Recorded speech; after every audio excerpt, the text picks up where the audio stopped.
In a world that constantly tells us to hustle, but I'm here to tell you that the most powerful tool for growth and resilience might just be rest.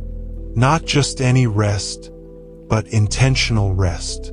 Stay with me because in the next few minutes, I'll unpack why our culture has lied to us about rest, the hidden cost of hustle culture on your body, mind, and soul, my own struggles with burnout and the turning point that forced me to rethink everything. And most importantly, practical, life-giving ways you can practice intentional rest starting today. Let's start with the problem. We are living in the middle of what I call the modern burnout epidemic. Think about it. Our ancestors worked hard, yes, but when the sun went down, so did the work. There were natural rhythms of activity and rest built into life. Today, the sun never sets on our responsibilities. The internet doesn't sleep. The notifications never stop. We're told we can always do more, always be available. And if we don't, someone else will outwork us. This pressure has created a culture where exhaustion is worn like a badge of honor. People brag about sleeping only 4 hours a night. Companies celebrate the ones who never take a day off.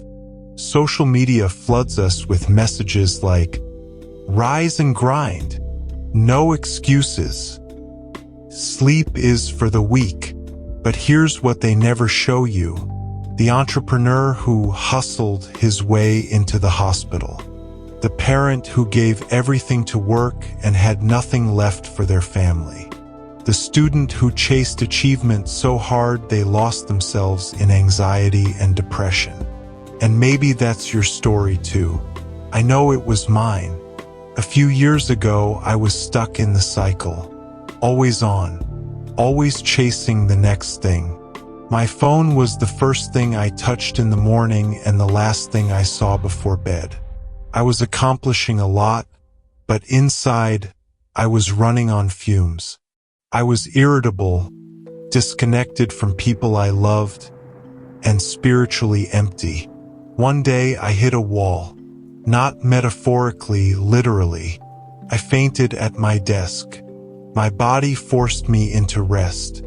And that's when I realized, if you don't choose rest, rest will eventually choose you. But usually it won't be on your terms. So what's the answer? It's intentional rest, not accidental downtime, not mindless scrolling or binge watching until 3 a.m., but purposeful, restorative pauses woven into the fabric of your life.